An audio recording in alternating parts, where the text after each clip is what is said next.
wabarakatuh. Waalaikumsalam warahmatullahi wabarakatuh. Alhamdulillah. Sehat-sehat semua yang di sini? Alhamdulillah sehat. Alhamdulillah. Perkenalkan nama saya Tutun Desti Fajaria. Saya selaku dokter umum yang berdinas di Puskesmas Semen. Jadi ditanggil sinten Bu Dokter, berarti pripun? ditanggil sinten Bu Dokter sinten? Bu Dokter Putut aja nggih. Dokter Putut. Jadi pada kesempatan siang hari ini, saya mau membahas tentang kondisi yang dapat menimbulkan stres. Jadi sebelum kita masuk ke materinya, saya mau membagikan leaflet ini, bisa dibantu Mas. Nanti itu adalah leaflet teman-teman, bolak-balik. Yang halaman pertama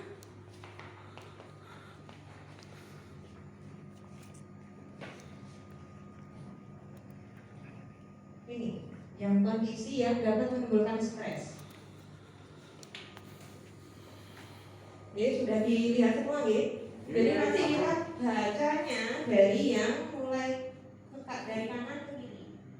Dari kondisi yang dapat menimbulkan stres sampai yang bagaimana sih mengatasi stres dan mempertahankan kesehatan jiwa. Paham ya? Kita mulai dari awal. Jadi sebelumnya mau tanya, ada yang tahu nggak sih stres itu apa sebenarnya? Stres itu bingung nek lo ngarane Bu Dokter. Bingung nopo? Bingung. Misalnya badhe tumbas luas mboten gadah duit itu kan dia bingung itu termasuk stres apa sanes? Nggih. Niku nggih. Bisa. Ada lagi yang mau jawab stres itu apa? Mungkin stres habis putus pacarnya. Teman. Betul ada? Oke. Jadi kondisi yang dapat menimbulkan stres saat kita merasa tidak nyaman karena adanya perubahan lingkungan dan situasi, maka bisa saja timbul stres. Contohnya ya, kalau di gambaran ini, di gambaran leaflet, contoh ya pindah sekolah, yang menghadapi pelajaran hidup yang kadang naik turun, terus menghadapi guru atau menghadapi atasan yang nggak cocok, teman kerja yang nggak cocok, menghadapi gangguan teman, menghadapi masalah di rumah maupun di luar rumah. Nah, kalau semisal stres ini tidak bisa dikelola dengan baik, maka yang bisa timbul apa? Depresi. Jadi depresi itu adalah dampak apabila stres ini tidak kita kelola dengan baik. Nah, depresi itu juga ada gejalanya, kayak keluhan-keluhan yang bisa muncul. Jenengan kalau pirsa di leaflet ini, gejala depresi itu ada beberapa. Yang pertama kehilangan energi, jadi nggak mau ngapa-ngapain yang lutruk, akhirnya terus perubahan nafsu makan. Jadi biasanya kalau orang nggak ada energi itu juga sampai nggak mau makan, nggak mau minum. Kemudian gejala yang selanjutnya adalah gangguan tidur, bisa berlebihan, bisa juga kurang dari lama tidur biasanya mulai terus biasanya nggak tidur sama sekali, atau kalau tidur lama banget. Biasanya kan kalau normal yang manusia sehat itu normal kan 6 sampai 8 jam gitu. Nah itu bisa lebih. Terus gejala yang selanjutnya cemasnya ini bukan cemas yang biasa ya, jadi cemasnya itu cemas yang berlebihan. Jadi misal dia di sini mungkin ada yang pernah cemas gitu, khawatir, sering. Tapi cemas yang biasa bukan cemas yang luar biasa ya. Oke, gejala depresi yang selanjutnya adalah menurunnya kemampuan berkonsentrasi.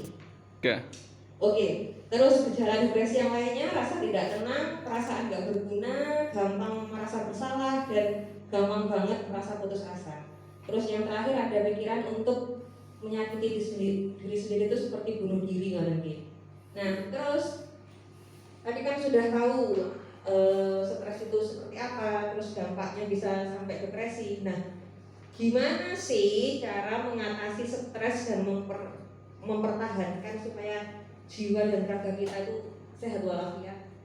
Mungkin bisa ada yang baca, mungkin baca satu-satu kan nggih. Dan yang pertama, bicarakan keluhan dengan seseorang yang dapat percaya atau disayangi. terima kasih.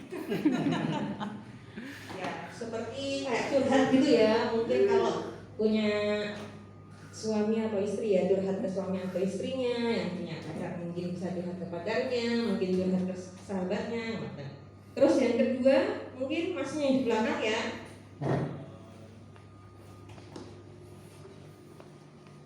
Ya, untuk yang kedua, melakukan kegiatan yang sesuai dengan minat dan kemampuan. Minatnya sampai apa mas? Disebutkan.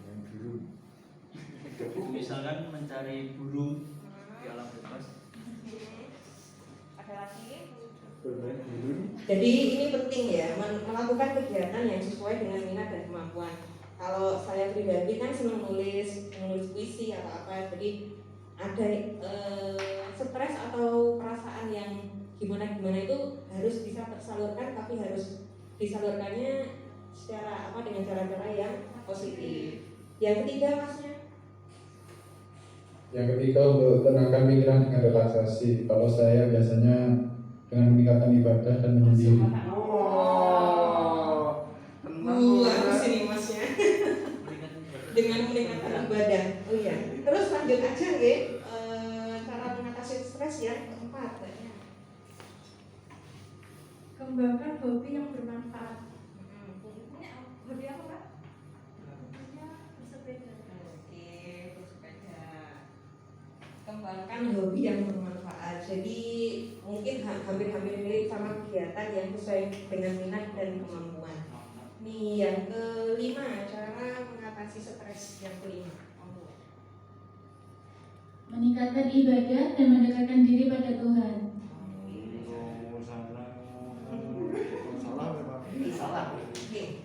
Yang terakhir monggo Bu. Berpikir positif. Pripun niku carane Bu? Pinter-pinter nggih. Misalnya saat ini kan sembarang awis.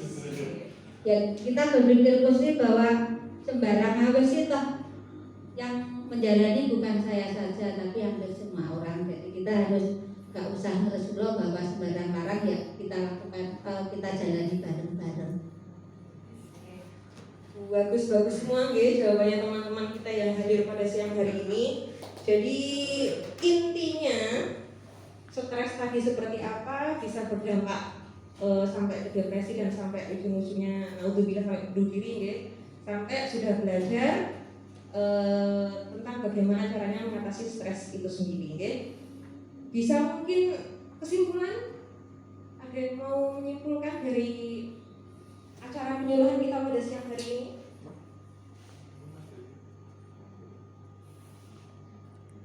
Kalau tidak ada, saya mau mengucapkan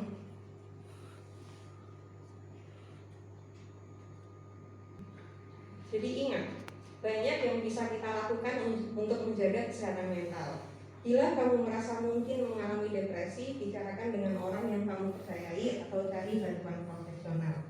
Kalau terakhir nih, sebelum kita tutup, jagalah kesehatan dengan olahraga atau aktivitas fisik secara teratur, tidur cukup, makan bergizi seimbang, tetaplah berperilaku hidup bersih, dan jangan lupa apapun agama yang kalian anut. Kalau insya Allah, kalau semisal kita dekat dengan Yang Maha Kuasa, insya Allah kita juga terjaga jiwa dan raga kita. Insya Allah,